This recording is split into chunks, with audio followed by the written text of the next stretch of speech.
ambisi Ketua Umum Partai Golkar Airlangga Hartarto untuk menjadi kontestan dalam pemilihan presiden tahun 2024 terancam gagal. Isu adanya perpecahan yang sudah terendus sejak tahun lalu kini berhembus semakin kencang setelah Ketua Dewan Kehormatan Akbar Tanjung memberikan dukungan secara terbuka kepada Anies Rashid Baswedan yang telah dideklarasikan sebagai calon presiden oleh Partai Nasdem. Isu adanya perpecahan sudah dibantah oleh sejumlah elit Partai Golkar, termasuk Ketua Dewan Pakar Agung Laksono. Dia menyebut Partai Golkar masih solid mendukung pencapresan Airlangga. Pernyataan Akbar Tanjung menurut Agung Laksono sebatas ucapan selamat atas pencapresan Anies.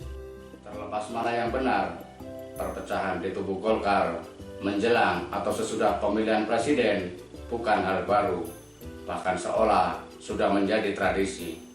Kader-kadernya boleh mengklaim Golkar partai modern, tidak mengenal pewaris, nirpatron, bebas dinasti, sehingga semua anggota memiliki kedudukan dan hak yang sama untuk menjadi pengurus puncak dan menggunakannya sebagai kendaraan politik untuk mencapai tujuan pribadi.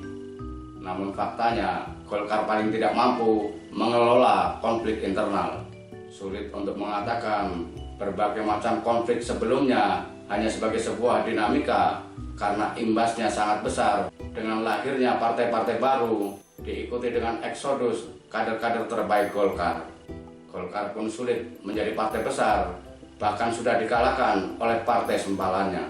Sejak mendulang kemenangan di pemilu tahun 2004 di bawah kepemimpinan Akbar Tanjung, sampai hari ini Golkar belum pernah lagi memenangkan pemilu. Perpecahan pertama Golkar terjadi sebelum pemilu tahun 1999 ketika sejumlah tokoh gaib yang dimotori Jenderal TNI Purnawirawan Edi Sudrajat keluar dan mendirikan Partai Keadilan dan Persatuan atau PKP. Saat itu sedang ramai desakan agar Partai Golkar dibubarkan karena merupakan metamorfosis organisasi sosial politik bentukan rezim Orde Baru yang baru saja ditumbangkan.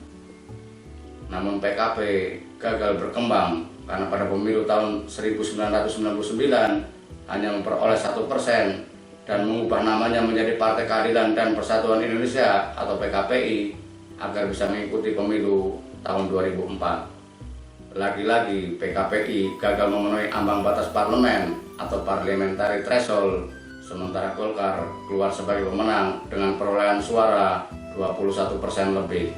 Menjelang Pilpres 2004, terjadi perpecahan cukup parah karena melibatkan 4 faksi, yakni Wiranto, Yusuf Kala atau JK, Prabowo Subianto, dan Akbar Tanjung.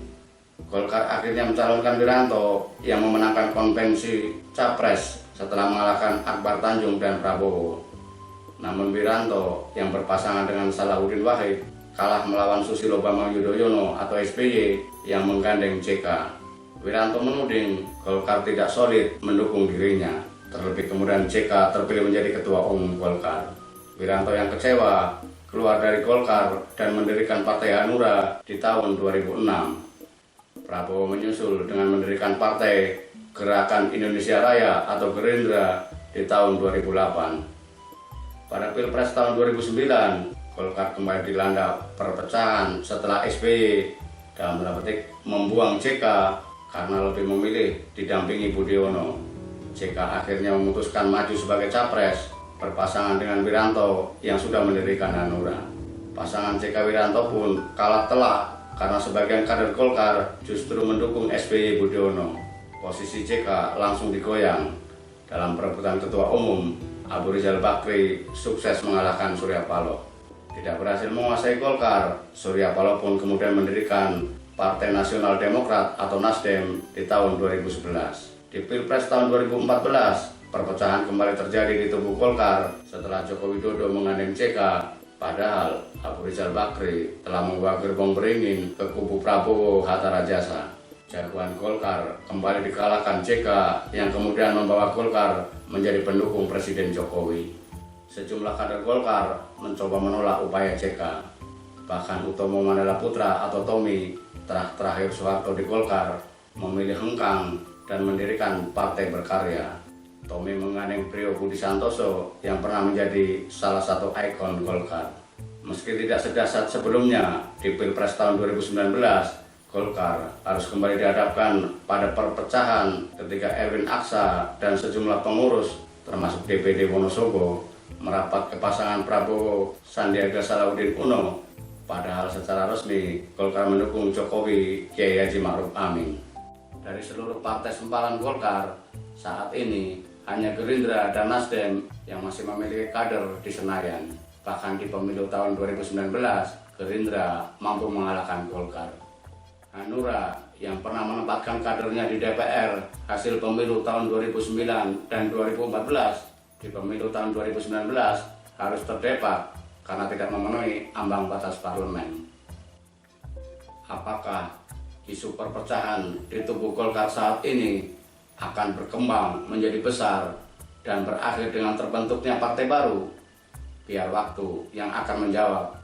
Yang pasti saat ini ada aspirasi berbeda yang tengah berhembus di bawah pohon beringin. Jika tiupan angin cukup kencang, bukan mustahil akan merontokkan daunnya atau bahkan mematahkan kembali dahannya.